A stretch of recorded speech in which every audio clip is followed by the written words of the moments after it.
America से है। Donald Trump अपनी सरकार के गठन को लेकर लगातार ऐलान कर रहे हैं और बड़ी खबर अब ये आ रही है कि ट्रंप ने बड़े उद्योगपति एलन मस्क के लिए एक नया विभाग बनाया है। ट्रंप ने एलन मस्क और भारतीय मूल के विवेक रामास्वामी को डिपार्टमेंट ऑफ गवर्नमेंट एफिशिएंसी का प्रमुख बनाया है। मेरे ख्याल में विवेक रामास्वामी को मैंने बड़ी रैलियों में इनके साथ मेरी मुलाकात हुई है। He was very well. He's a very good speaker. Vivek Ramaswamy is the future of American nation. Matter of fact, he's an asset for US. मैं ये जो कह रहा हूं ना कि भारतीय 1% से कम होने के बाद भी अपने टैलेंट के बल पे अपनी जिसे कह लीजिए एक इंक्लूसिव हैबिट की वजह से किसी से वो डरते नहीं है। हर मुल्क में कोई भी जब कहीं पर पहुंचता है ना किसी बड़ी जगह पर, तो वो बहुत मेहनत के बाद पहुंचता है। ऐसा नहीं होता कि आपको प्लेट में रख कर दे दिया जाए। और उसके लिए बहुत ज़रूरी है कि अगर आप अपनी कम्युनिटी में दूसरों को भी हेल्प आउट करें, लेग पुलिंग छोड़ दें, जो कि कही जाती है कि यहाँ पर बहुत ज़्यादा है और पाकिस्तानियों में, और वो एक दूसरे को आगे जाते हुए जो है नहीं देख सकते, ये आपको छोड़ना पड़ेगा। अब क्योंकि एक न्यू एरा का स्टार्ट है, प्रेसिडेंट ट्रंप आ गए हैं, तो इसमें ज़रा पॉजिटिविटी के साथ आगे बढ़ना चाहिए। अगर इंडियन लॉबी पेनिट्रेट कर रही है, जैसे आप बातें कर रहे हैं, बॉबी जिंदल का नाम ले रहे हैं, Nikki Haley and all these people, आपको क्या लगता है ये कितना को असरअंदाज हो के इंडिया के इंटरेस्ट को प्रमोट कर सकते हैं? सर, अब हम देखते हैं कि गवर्नमेंट की जगहों पे इंडियंस जो है वहां पे बिठाए जा रहे हैं, और व्हाइट हाउस में भी देख लें तो कितने ज्यादा इंडियंस जो है वो वर्किंग कर रहे हैं। अब तो गवर्नमेंट की यानी कि बड़ी बड़ी ओहदों पर हम इंडियंस को देख रहे हैं। इसके पीछे क्या policy? Something very interesting happening, but ये शुरुआत है। Let's not get over excited, let's not go into jingoism. अभी तो कहते हैं ना, इब्तिदाई इश्क है, रोता है क्या, आगे आगे देखिए होता है क्या।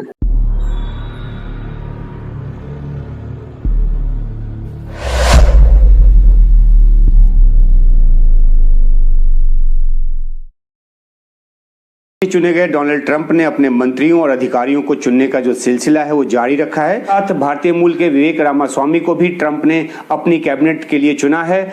जब हमने ये ज्यूश लॉबी के बारे में तो देखा है, इजरायली लॉबी के बारे में तो देखा है।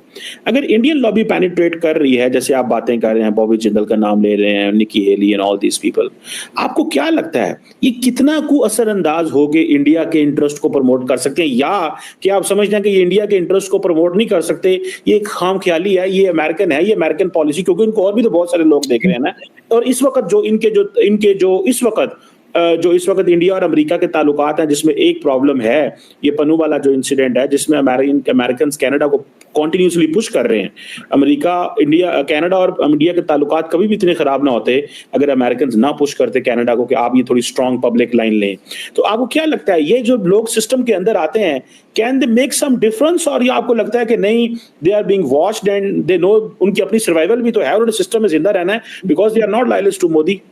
बिल्कुल, मैं टोटली एग्री करूंगा। जिस तरह के कैमला हैरिस थी, वो ओपनली वो सिर्फ मैनिपुलेट ही करती थी कि जब इंडियन के साथ खड़ी होती थी तो इंडियन बन जाती थी, अगर अफ्रीकन अमेरिकन के साथ खड़ी होती थी अफ्रीकन अमेरिकन बन जाती थी। इस हद तक तो ये ठीक है। इसी तरीके से निकी हेली है, और लेकिन इसमें भी आगे कुछ क्लासे हैं। कुछ लोग बिल्कुल कंप्लीटली चेंज कर चुके हैं, उन्होंने अपने रिलीजन चेंज कर लिए हैं। जिस तरह निकी हेली ने अपना क्रिश्चियनिटी और अपने सिखिज्म को उन्होंने अबैंडन कर दिया है। बॉबी जिंदल है, वो भी क्रिश्चियनिटी को उन्होंने अडॉप्ट कर लिया है। लेकिन विवेक रामास्वामी इज प्रैक्टिसिंग हिंदू, जिस तरह ऋषि सोनक थे। तो अल्टीमेटली देखें, डीएनए का फैक्टर होता है, और आपको पता है कि कुछ ना कुछ सॉफ्ट फीलिंग होती है, कुछ ना कुछ उसके आप कहते हैं जी, लगदे मार के सट रहे छामे सटते, तो फिर इतना तो फर्क होता है जी, ऑफ कोर्स। और कहा जाता है कि ये काश पटेल जो है, ही also referred about the Ayodhya मंदिर के बारे में भी उन्होंने अल्फाज बोले थे, विच नॉर्मली अमेरिका के अंदर जो है वो लोग नहीं बोलते। तो इट मींस कि ही रेगुलरली लुक्स इंडिया, और बड़ा रेगुलरली देखता है। और उन्होंने इंडिया के ये जो राम टेम्पल के हवाले से ये जो उस वक्त एक सेरेमनी हुई और सारा कुछ हुआ, उसके ऊपर उन्होंने कमेंट किया। और अच्छा सर, कुछ अर्सा पहले ही बात है कि हम इंडियंस को जो है वो किसी कंपनी के सीईओ बनते देख रहे थे, या इस तरह की कंपनीज तक तो चले बात समझ आ गई, चले कि वो मेहनत करके एफर्ट करके उन्होंने अपनी एक स्टार्टअप स्टार्ट किया, जो कि कंपनी जो है बड़ा ज़बरदस्त इंटरनेशनली उन्होंने बनाई, और बहुत सारी एग्जांपल्स हमारे सामने हैं।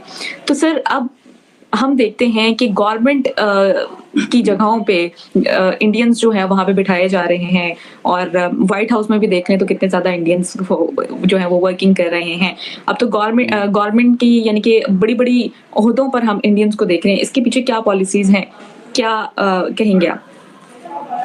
देखिए, एक चीज कंपनी के सीईओ का सफर जो है गवर्नमेंट मतलब ऑफिशियल्स तक कैसे तय किया, क्या पॉलिसीज थी, क्या कहना चाहेंगे? अमेरिका में ये ऐसा कोई डिस्टिंक्शन नहीं है कि ये गवर्नमेंट जॉब है और ये कंपनी की जॉब है। ऐसा कोई डिस्टिंक्शन नहीं है, ये लोग जंप करते रहते हैं। बेसिकली इंडिया के फेवर में देखते हैं। ट्रंप की इंडिया से अच्छी दोस्ती है, खासतौर से इंडिया से प्राइम मिनिस्टर मोदी से एक पर्सनल रेपो है। तो इंडियन ओरिजिन के लोग, और हमने जब भी देखा प्राइम मिनिस्टर जब गए थे तो कितना कुछ हुआ था, ट्रंप और इंडियन ओरिजिन के लोग एक इंटीग्रेशन में काम कर रहे थे। इंडियन ओरिजिन के लोग जनरली रिपब्लिकन्स हैं, लेकिन इस बार हमने देखा कि वो इंडियन ओरिजिन के लोग जनरली डेमोक्रेट्स हैं, जनरली वो कमला हैरिस की पार्टी को वोट करते हैं। लेकिन इस बार हमने देखा एक यू टर्न मारा है, उन्होंने वोट इस साइड किया ट्रंप की पार्टी को, और ट्रंप के स्पेशली ट्रंप की वजह से, और कोई रीजन नहीं था। विवेक रामास्वामी को मानने तो मान सकते हैं आपके, एक और रीजन था, बट फ्रैंकली स्पीकिंग ट्रंप की पर्सनालिटी जो है या उनकी पर्सनल रेपो जो है इंडियंस के साथ, उसकी वजह से हुआ। आप इंडियन को आने नहीं देती हैं वीजा लेकर के, वो आपके यहाँ पे एज CIA चीफ आएंगे, और कल को यदि व्हाइट हाउस में कोई इंडियन प्रेसिडेंट बन गया तो आप क्या करिएगा? उसके चांसेस बहुत ज्यादा है। क्यों? आज की डेट में भी जो सेकंड लेडी है, भाई मेरे लिए तो महिला और पुरुष में कोई अंतर नहीं है, सेकंड लेडी एक इंडियन है। JD वांस की वाइफ जो है उषा जी जो है वो एक इंडियन है, ठीक है ना? और JD वांस साहब जो है अपनी पूरी सक्सेस का क्रेडिट उषा जी को देते हैं, और ये उषा जी के ही कहने पर ट्रंप ने कहा होगा कि हिंदुओं का जो नरसंहार हो रहा है बांग्लादेश में, इसको हमें रोकना होगा। सो देखिए, ये दुनिया आज की डेट की जो विश्व है, ये बंधुत्व का है, प्यार का है। किसी को नीचा दिखा करके, ऊंचा दिखा करके और सबजुगेट करने का नहीं है कि हक पे हम हैं तो हम बातिल से समझौता क्यों करें। कौन हक है कौन बातिल, आज तक किसी को पता ही नहीं है। सो पॉइंट ये है कि Indians are going to have a very strong presence. Pakistan better brace for it कि वो कैसे डील करेंगे इंडियंस को, क्योंकि अगर मान लीजिए JD वांस आते हैं तो उषा जी भी आएंगी, वो तो इंडियन है, अब आप क्या कीजिएगा? उसके बाद सर आने से तो कोई मना नहीं है सर, डॉक्टर जयशंकर भी आए थे और लोग भी आते हैं, इंडियन एम्बेसी भी पाकिस्तान में है, हम तो वेलकम करते हैं सबको। हम तो क्रिकेट टीम को भी बुलाना चाहते हैं, आप लोग भेजना नहीं चाहते। डॉक्टर जयशंकर को लेने कोई नहीं गया था, एक PPS भी नहीं गया था, पाकिस्तान प्रोविंशियल सर्विस का